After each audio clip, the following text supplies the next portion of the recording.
Belém n'est pas sur l'Amazone, mais sur le Rio Para, enfin sur l'un des bras du Rio Para. Tout communique pourtant, et des paquebots venus de Londres ou d'Amsterdam remonteront de Belém l'Amazone sur plusieurs milliers de kilomètres, jusqu'à Manaus et Iquitos. Tout porte à croire que dans 100 ans, Belém, porte naturelle sur la mer de tout un continent, sera le Rotterdam, le Marseille ou le Hambourg d'Amérique du Sud. Mais pour l'instant, et quand on arrive, c'est le monde des conquistadors qui vient à votre rencontre. Sur le ciel noir de l'équateur, les façades baroques jouent les miniatures de Sienne à fond noir.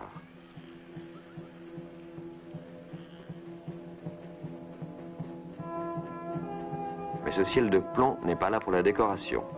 2 fois par jour, ces nuages d'encre crèvent sur votre tête.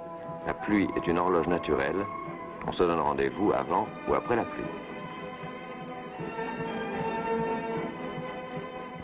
L'air conditionné de mon hôtel, les antibiotiques et les vitamines de ma trousse à pharmacie, les textiles dont je m'habille, rendent absolument inimaginable à l'homme moderne d'Occident que je suis ce que signifie l'installation d'une ville dans cet endroit. La vie pendant des siècles de marins, de pêcheurs, d'ouvriers, de négociants, de commerçants, pour qui ceci est encore la civilisation.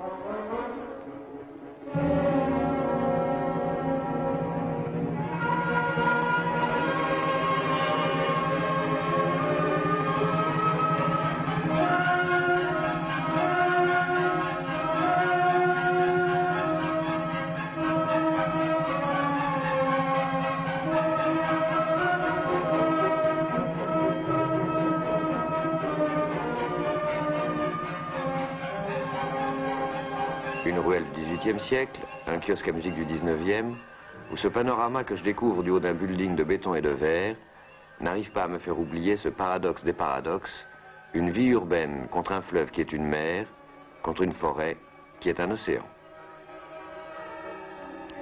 Belém do Pará est la première des îles urbaines que je vais trouver dans ce four qui a des milliers de kilomètres carrés, dans cette fournaise où cuisent sans répit des centaines de milliers d'hommes, misérables et obstinés.